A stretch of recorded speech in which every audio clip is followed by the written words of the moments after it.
Now at 5 and streaming on crossroadstoday.com, new information has come out on the murder of Lisbeth Medina earlier this month. Police are trying to figure out who killed a pregnant woman and her boyfriend in San Antonio. Their investigation this afternoon, and DPS gives more details on a North Texas crash that left 6 people dead on Tuesday. This weather has been outstanding with some of our nights and mornings. Ooh, on the chilly side. We'll talk all about it coming up. Plus, a plane carrying nearly 200 migrants to New York City has been diverted due to bad weather conditions. You're watching 25 News now at 5.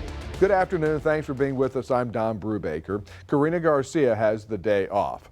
New details now in on the arrest of Rafael Romero, the 23-year-old man who authorities say confessed to the December 5th murder of 16-year-old Lisbeth Medina and Edna. The Jackson County Herald Tribune reports a probable cause affidavit shows Romero displayed what they called stalking-type behavior before the fatal stabbing.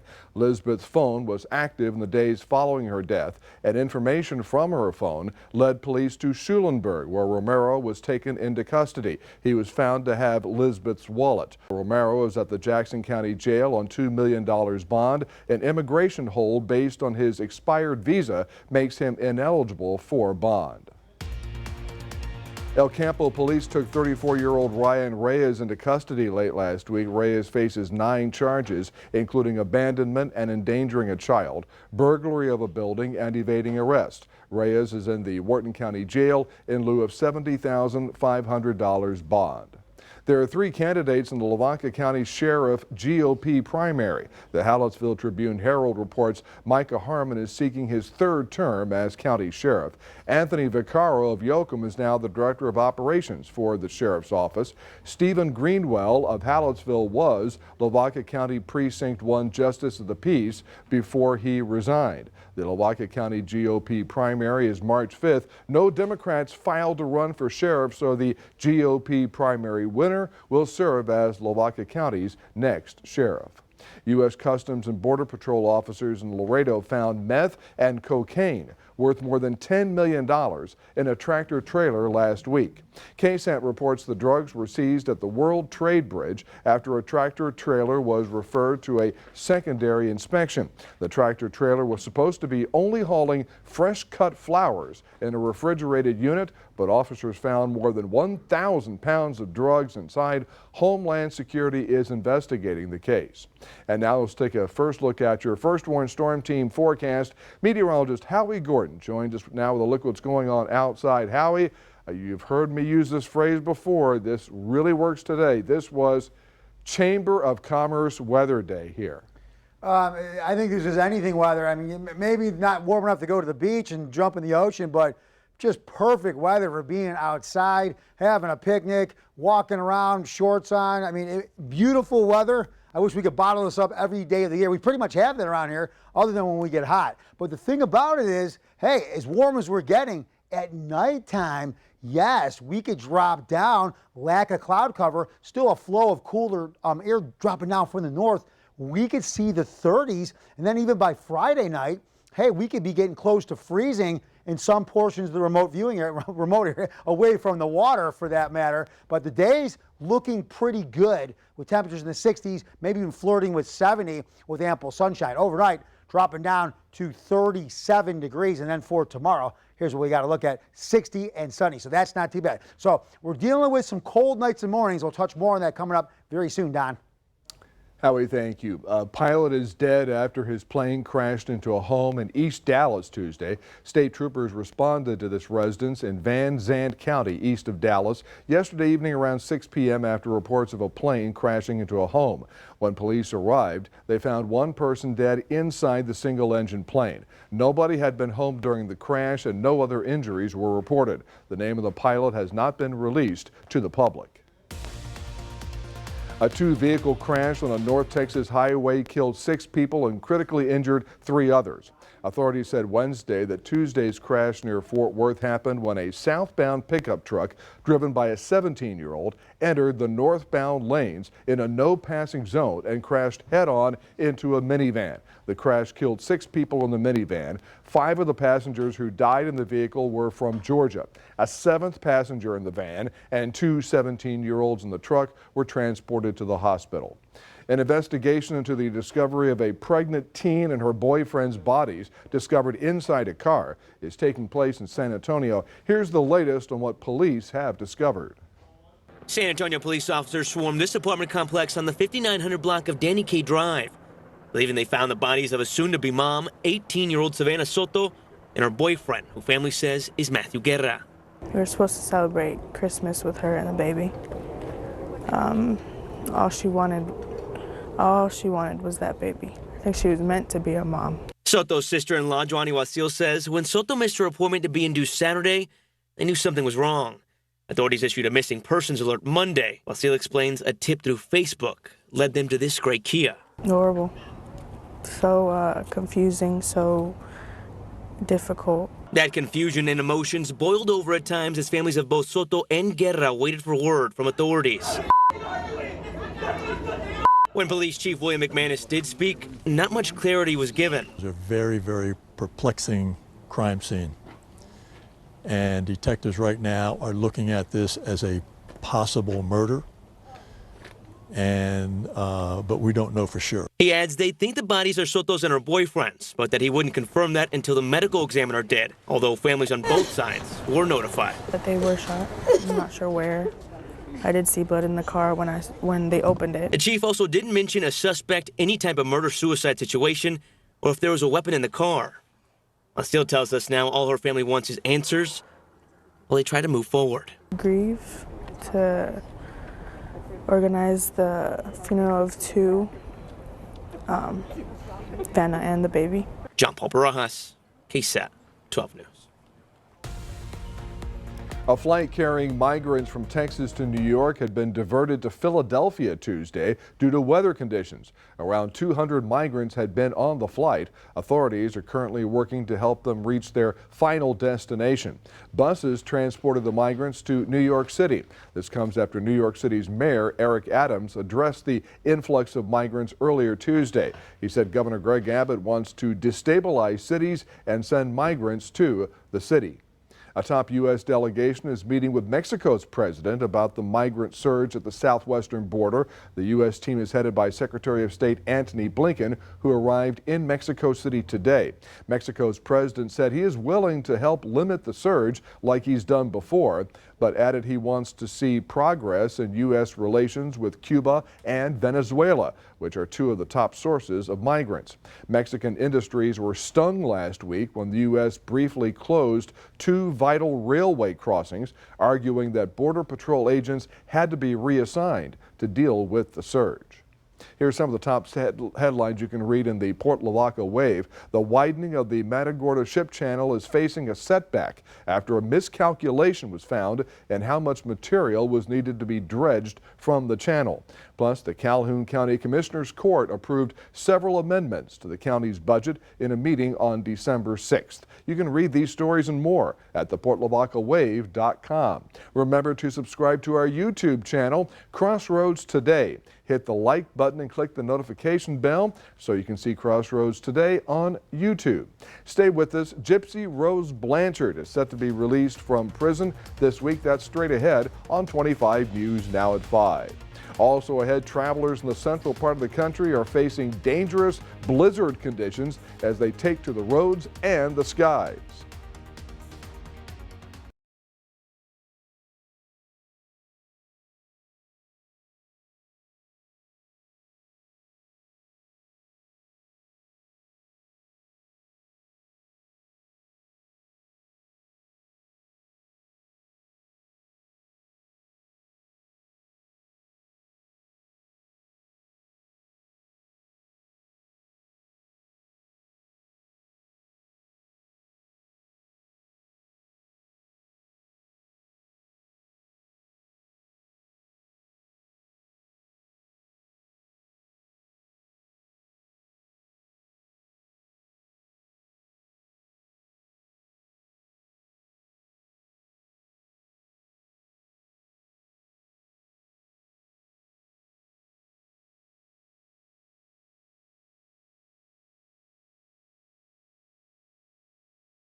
Rose Blanchard is set to be released from prison this week. She pleaded guilty in 2015 to second-degree murder to killing her mother, who forced her to pretend she had a disability.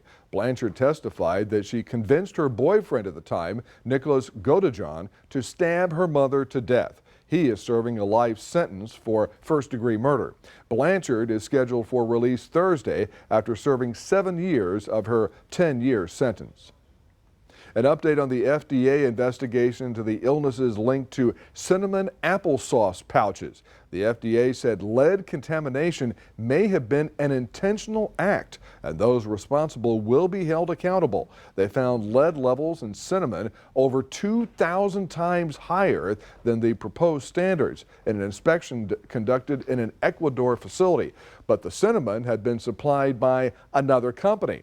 On Tuesday, the FDA confirmed 82 reports of illnesses linked to the lead. Lead, of course, is toxic to humans. Before 2023 comes to a close, you can make your health a priority before the countdown to 2024 begins.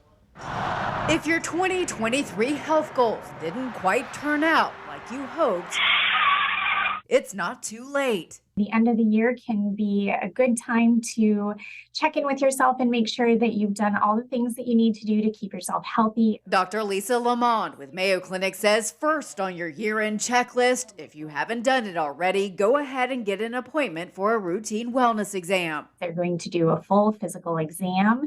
They're going to check routine laboratory studies, and they're going to talk to you about your healthcare screenings. Scheduling those screenings is next on the list. They vary depending on age, health and family history, and gender, but consider screenings for certain types of cancer, high blood pressure or high cholesterol, diabetes, osteoporosis, sexually transmitted diseases, and mental health conditions like depression or anxiety. Also, make sure you're up to date on your vaccinations. It is not too late to get your flu or updated COVID vaccines. And there is a new vaccine that's available for RSV. Lamont says to put heart health on your list, eating right and being active can help that. And finally, make good quality sleep a priority. In order to help improve your sleep, try to avoid looking at screens for at least 30 minutes prior to bedtime. And also remember to exercise during the daylight hours. For Health Minute, I'm Andy Gaither. Here's a look at some of the top headlines you'll find in the Cuero Record. Longtime DPS trooper Ruben Garcia retires, and Westhoff ISD held its annual Christmas program. Read these stories and more at DeWittCountyToday.com. Blizzard conditions and ice have made traveling dangerous across the central USA. A winter storm swept across the plains and upper Midwest, bringing heavy snow, freezing rain, and strong winds. That included parts of Nebraska, South Dakota, Kansas, Wyoming, and Colorado. While the snow has moved on from the Denver area, areas of blowing snow are still an issue in the eastern plains. Snowfall will largely wrap up by the end of the day across the Midwest. Howie, another reason we appreciate our Crossroads weather. Oh, I count my lucky stars every day now. Beautiful, beautiful. Now, we're going to be chilly in the nights, but eventually we'll warm up again with warm air out of the Gulf. We'll talk all about it straight ahead.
All right, a lot of the country enjoying their Christmas time, their winter weather, just like us. No, we weren't having winter weather.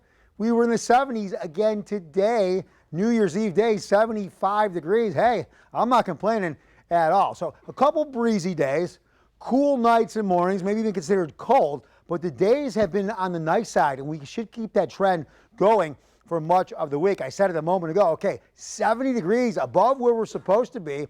Back in 1968, 83 degrees. So not quite our beach days like 1968. I think let's see, the other one was 1964. Then one was 2016. We've had 80, 83, 84, 85 on these days, last couple of days for Christmas, for December. But hey, I'll take 70 every day of the week. But what's going on is now high pressure is pulling that cool, dry air down from the north. Now that undercutting we had with the cooler air under the warmer air, that was creating some cloud cover, but high pressure is continuing to move in. It's going to start thinning those clouds. What does that mean?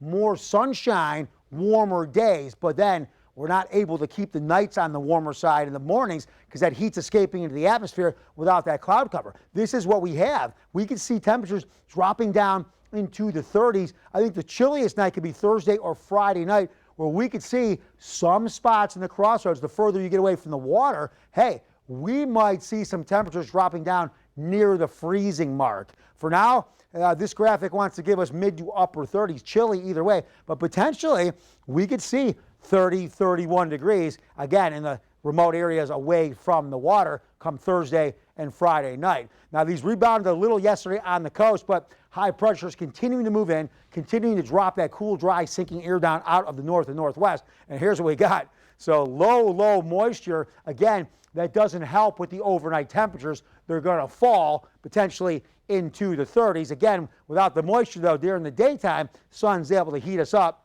and bring us some decent weather with some sunshine. All right, here is what we have. High pressure initially came through, bringing that cool, dry air in. The high's moving off. Now, what's going to happen? Well, let's break it down. We'll go in order here. So cooler air continuing to move in during the overnights and mornings, most notably, but then also high pressure allowing for maximum sunshine to warm us up during the daytime. The high will continue to move in. What's going to happen, though, eventually later in the week, we'll start to see a return flow of that warm moisture out of the Gulf. That will start to warm us up. But then what comes with that extra moisture, then we can start to see some rain chances. That's probably not going to be till after the weekend into the Tuesday, Wednesday time frame. But for now, smooth sailing. Again, though, chilly nights and mornings as the high pressure clears out the clouds at night. At the same time, that cool, dry air from the north. Again, we could see some 30s in the night and morning. But hey, with that sunshine, we go into the 60s, maybe even the 70s during the daytime. All right, here's what we got. So 62 degrees for our water. Now, these winds you see here around 20 knots, these should start to calm down later on in the afternoon. Then I'm talking maybe 5 to 10, maybe 5 to 10 knots. So yeah, that'll come down. Seas 2 to 3, but again, still keeping our bays on the choppy side. All right, so overnight, ooh, that's a chilly one for me. That's jacket weather for me. Now, if the winds aren't too bad, I can tolerate that. I'm a sucker for the wind. I can't tolerate the wind. If it's 48 and it's a little breezy, I don't like the wind chill, goes right through you. But if you got a couple of jackets on, you'll be okay. So clear, chilly, 37 degrees. And then for tomorrow, 60 degrees and sunny. You know what? That sunshine could get us a little warmer than that once again, just like today.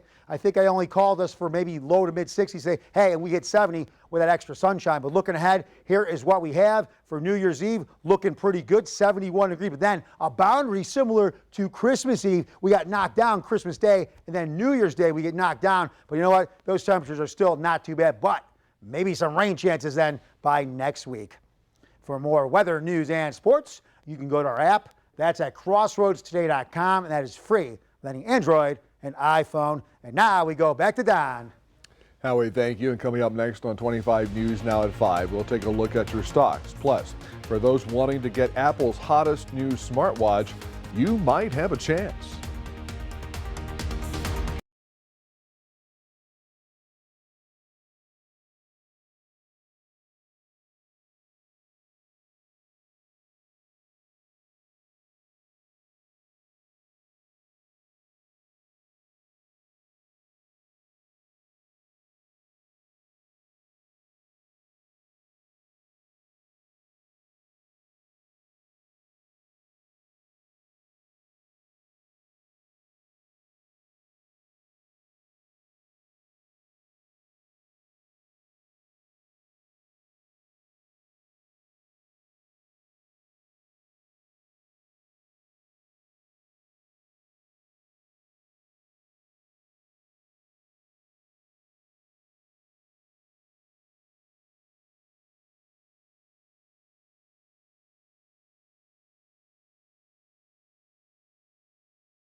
Taking a look at your stocks, the Dow up 39 points, the S&P 500 down 1 point, and the Nasdaq up 10 points.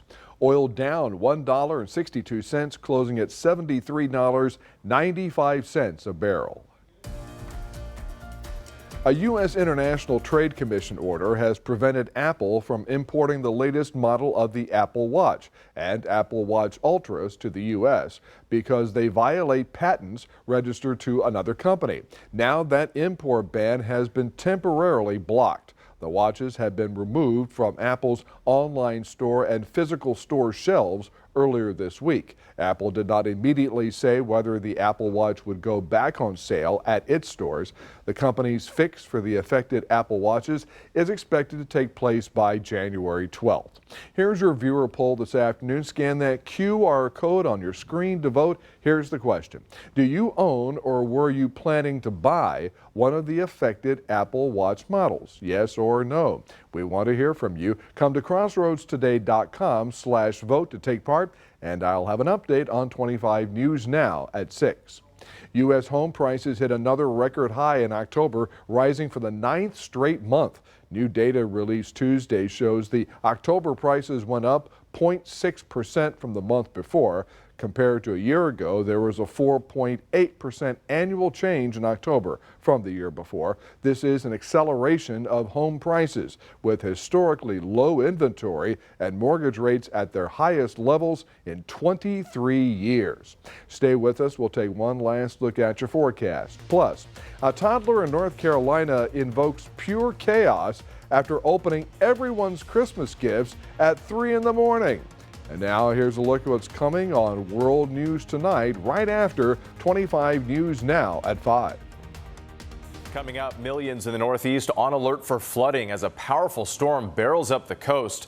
U.S. forces in Iraq under attack again amid fears of a wider war in the Middle East. And the latest legal victory for the Apple Watch next.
At the top articles and stories we covered in 2023, just go to crossroadstoday.com and click on Crossroads Today. Top stories of 2023, that's under news.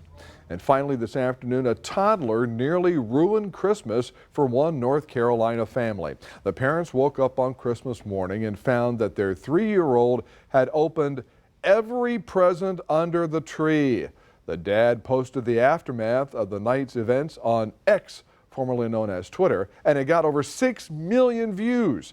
He said his son justified opening the gifts because he, quote, did not want anyone to be confused, unquote.